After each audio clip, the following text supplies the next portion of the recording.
Bank നമുക്ക് പൈസ release ചെയ്യാൻ എടുക്കുന്ന ഗ്യാപ്പുകൾ വേറെ പുറത്തുനിന്ന് ഫണ്ട് കൊണ്ടുവന്നിട്ട് അതിനെ മാച്ച് ചെയ്യാൻ വേണ്ടി ശ്രമിച്ചു.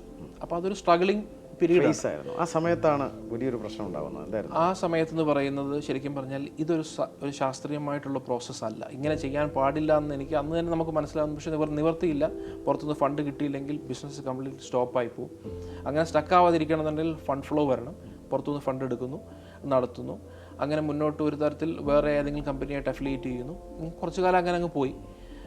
അങ്ങനെ ഒരു 10, 22, 25 കോടി രൂപയുടെ ടേൺ ഓവർ വരെയും കാര്യങ്ങളെത്തി. പക്ഷേ അന്ന് നമുക്ക് അറിയാവുന്നൊരു സംഗതി ഇതൊരു ശാശ്വതമായിട്ടുള്ള ഒരു പോക്കല്ല. എക്സ്പോർട്ട് ചെയ്ത് തുടങ്ങിയിരുന്നു. 15 കോടി വിറ്റുവരവായി. ലാഭത്തിലോട്ട് കടന്നിട്ടില്ല, ലാഭത്തിലേക്ക് വന്നിട്ടില്ല. പ്രോസസ്സ് നടന്നു തുടങ്ങിയത് മാത്രമേ ഉള്ളൂ.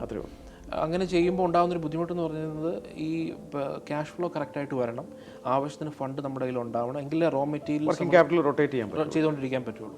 അപ്പോൾ ഇതൊരു നമ്മളത് ഒരു തിയറി പറയുന്ന ആൾക്ക് വളരെ എളുപ്പത്തിൽ കണ്ടുപിടിക്കാൻ പറ്റുന്ന ഒരു സ്റ്റക്ക് ആവേണ്ട ഒരു സാഹചര്യത്തിലേക്ക് പെട്ടെന്ന് കൊറോണ വന്നു, ഇടുത്തി വീണ പോലെ. അതെ, കൊറോണ വന്നു. അന്നേരം നമ്മുടെ കയ്യിലുള്ള സ്റ്റോക്ക് എന്ന് പറയുന്നത് അവിടെ ഇരുന്ന് അതിൻ്റെ വാല്യൂ ഡിപ്രിഷിയേറ്റ് ചെയ്യാൻ തുടങ്ങി.